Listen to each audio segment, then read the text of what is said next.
শুক্রবার 17ই অক্টোবর ঐতিহাসিক জুলাই সনদ স্বাক্ষরিত হয়েছে। 24টি দল ও জোট ইনক্লুডিং বিএনপি, জামাত, দেশের বৃহত্তম দুই রাজনৈতিক দল এই সনদে স্বাক্ষর করেন। গণফোরাম ওই দিন স্বাক্ষর করে নাই, কিন্তু তারা বলেছেন ওরা পরে করবে, পরে করবার একটা বিধান রয়েছে। এটা অবশ্যই এই সনদটি দেশের ইতিহাসে একটি মাইল ফলক হিসেবে থাকবে। কিন্তু এটা এই পুরো সনদ অনুষ্ঠানটি, জাতীয় জুলাই সনদ অনুষ্ঠানটি অনেকটাই ম্লান হয়ে গেছে দুটো বিশেষ কারণে।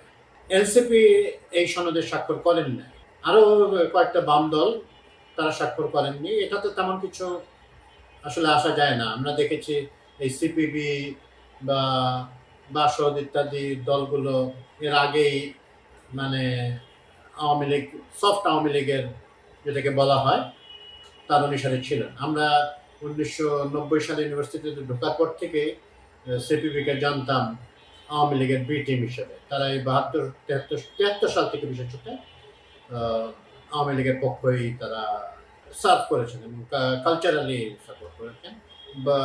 বাসদটা আসলে এগুলো অনেকটাই তারা ওরকম প্রত্যক্ষভাবে 14 দলের মতো না করলেও আওয়ামী লীগের সমর্থন করেছে।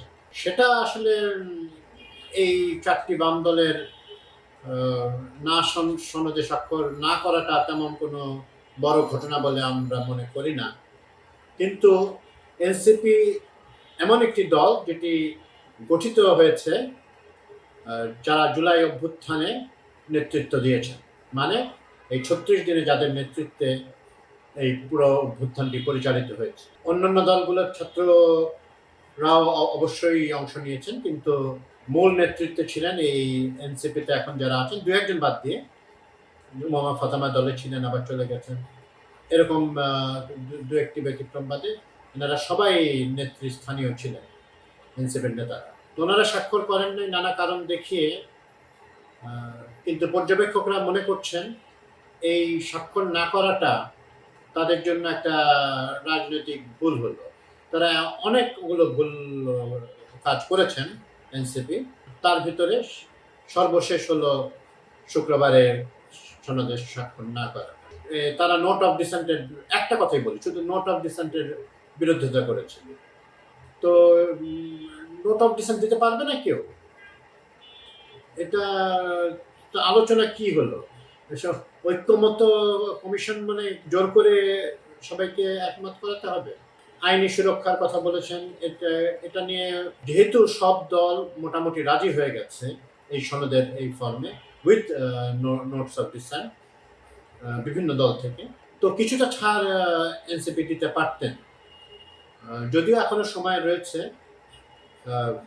এই ইয়েতে দেওয়া, এখানে স্বাক্ষরটা করার, তবে মূল দিনে শুক্রবারেই যদি ওনারা স্বাক্ষর করতেন তাহলে অনুষ্ঠানটিও পূর্ণাঙ্গতা পেত এবং সর্বাঙ্গীন সুন্দর হতো। আরও একটা ব্যাপার যেটা অনেককেই আহত করেছে, হ্যাঁ, জুলাই অভ্যুত্থানের একজন অঙ্গ হারানো একজনকে আমরা দেখেছি রাস্তায় পড়ে থাকতে। এই আহতদেরকে ব্যবহার করা হয়েছে কালকে এই সনদ পণ্ড করার উদ্দেশ্যে, সনদ অনুষ্ঠানটি পণ্ড করার উদ্দেশ্যে। এবং জুলাই যোদ্ধারা নাম দিয়ে যারা যেসব কার্যক্রমে লিপ্ত ছিলেন তারা আগেই বিভিন্ন আসনে বসে পড়েন, মানে প্রিএমপ্টিভ অ্যাকশন নিয়ে নিয়েছে। তাদের প্রতি তো জনমানুষের যে বিপুল সহানুভূতি ছিল সেটা ক্রমান্বয়ে কমে আসছে, এটা তো বুঝতে হবে।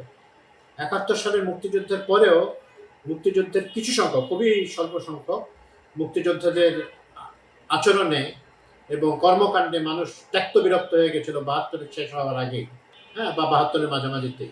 আপনারা তো তাও 14 মাস আপনাদের অনেক কিছু সহ্য করা হয়েছে, হ্যাঁ, তারুণ্যের ভুল হিসেবে দেখা হয়েছে। তো এই জুলাই যোদ্ধা, সেই জুলাই যুদ্ধ শব্দটাই আসলে কতটা অ্যাকসেপ্টেবল সেটা নিয়ে প্রশ্ন তোলা যেতেই পারে। কারা জুলাই যোদ্ধা? পুরো জাতি তো এখানে নেমে এসেছিল এই স্বৈরাচারকে পতনের জন্য। নানা শ্রেণী পেশার মানুষ, আওয়ামী লীগ বাদ দিয়ে এবং আওয়ামী লীগের এই দোসরে জাতীয় পার্টি ইত্যাদি এরা বাদ দিয়ে, জাতীয় পার্টিও কিন্তু স্বাক্ষর করে। তো এই এনসিপি জাতীয় পার্টি আওয়ামী লীগের কাতারে পড়ে গেলেন আপনারা। এই বাম দলগুলির কাতার উপরে গেলেন স্বাক্ষর না করে। জুলাই যোদ্ধাদের প্রসঙ্গে ফিরে আসি, তারা বারবার তারা আসলে বৃহস্পতিবার রাত্রেও তারা বিক্ষোভ করেছে, তাদের মতামত অনুযায়ী হয় না কেন আইনি সুরক্ষা। পরবর্তীতে একটি সংশোধনীয় আনা হয়েছে এ সংক্রান্ত, জুলাই সদনের একটি দফা পরিবর্তন করা হয়েছে, সংযোজন করা হয়েছে। তো এগুলো তো তারপরেও তো ওনারা মানেন না, ওনারা পুলিশের দিকে ইট পাটকেল ছুটতে থাকবেন। আর পুলিশ কিছুটা কনফিডেন্স রিগেইন করেছে, তারাও ইট পাটকেল এখন আর সহ্য করে থাকবে না, বা বিশৃঙ্খলা তাদের উপরে যে অর্ডার ছিল তাতে তারা সরিয়ে দিয়েছে, এই জন্য সান গ্রেনেড হয়েছে। এবং আমার মনে হয় যে ওনারা যেভাবে গাড়ি ভাঙচুর করেছেন, যেভাবে ইট পাটকেল ছুঁড়েছেন, সেখানে পুলিশ কিন্তু রেস্ট্রেইনও দেখিয়েছে। তারা সাউন্ড গ্রেনেড এবং এক রাউন্ড গুলিও হয় নাই, গুলি হওয়াটা বাঞ্ছনীয় নয়। এবং আহতদেরকে যেন একটা হিউম্যান শিল্ড হিসেবে ব্যবহার করার চেষ্টা হয়েছে, অপচেষ্টা বলবো। এরকম হতে থাকলে এনসিপি এবং এই তথাকথিত জুলাই যোদ্ধাদের, তথাকথিত বলছে ওরা অনেক হয়তো রাস্তায় ছিলেন, কিন্তু ওনারা স্পিরিটকে ধারণ করতে পারেন। স্পিরিট হচ্ছে আমাদের একটা নির্বাচন হবে। জুলাই আন্দোলনে কি ছিল? রাষ্ট্র সংস্কারও ছিল, সাথে সাথে মূল মানুষ এত নামতো না তো, যদি নির্বাচন দেয় নাই বলে, নির্বাচন প্রশ্নবিদ্ধ ছিল বলে আওয়ামী লীগ আমাদের তিনবার, এই জন্যই তারা রাস্তায় নেমে। যেমন 2008টাও ধরি, ওটাতেও মানুষ তার ফ্র্যাঞ্চাইজ এক্সারসাইজ করতে পারে না ঠিক। এই মূল ব্যাপারটাতেই আপনাদের আপত্তি। তো আপনাদের অনেক কিছু, দেশের যে সবচেয়ে বড় রাজনৈতিক দল বিএনপি, কিন্তু এই জাতীয় ঐক্য কমিশনে তারা অনেক কিছুতেই তারা ছাড় দিয়েছে। তারা অনেক যে জায়গায় নোট অফ ডিসেন্ট দিয়েছেন, এটা তাদের রাইট, তাদের দলগতভাবে সিদ্ধান্ত। ওনারা ক্ষমতায় গেলে 84টার ব্যাপারে ঐক্যমত্য আছে, সেগুলো তারা বাস্তবায়ন করবে। এটা তো জনগণের কাছে ছেড়ে দিতে হবে কিছু জিনিস। আপনারা বলেছেন বলেই সবার ঊর্ধ্বে তো জনগণ, হ্যাঁ, জনগণ যাকে চাবে বা যা চাবে এখানে, সেটাই তো হওয়া বাঞ্ছনীয়। তো এই জুলাই যোদ্ধারা, কোট আনকোট জুলাই যোদ্ধারা, ওনারা ডিসরাপ্ট করতে চাইছেন একটা ঐতিহাসিক অনুষ্ঠান। যে জুলাই সনদের কার্যকারিতা কতটুকু হবে, এটা অবশ্যই রাজনৈতিক দলগুলোর গুডউইলের উপরে ডিপেন্ড করবে। আপনারা মানে যারা এর বিরোধিতা করছেন, ওনারা জনগণের কাছে যেতেই পারে, গণভোটও আছে সামনে, যেতে পারে, সেখানে তারা ইয়ে করতে পারে, তাদের দাবি দাবা উত্থাপন করতে পারে। তবে আমার একটা ব্যক্তিগত মত আছে, আমার মতে জুলাই সনদটির নোট অফ ডিসেন্ট ছাড়াই মানে গণভোটের দেওয়া, মানে এগুলো বাদ দিয়ে হয় সব কিছু গ্রহণ করবেন অথবা করবেন। কিন্তু এটাও নিয়ে অনেক রকমের চিন্তাভাবনা অনেকে থাকতে পারেন, এটা আমি আমার ব্যক্তিগত কথাটা বললাম।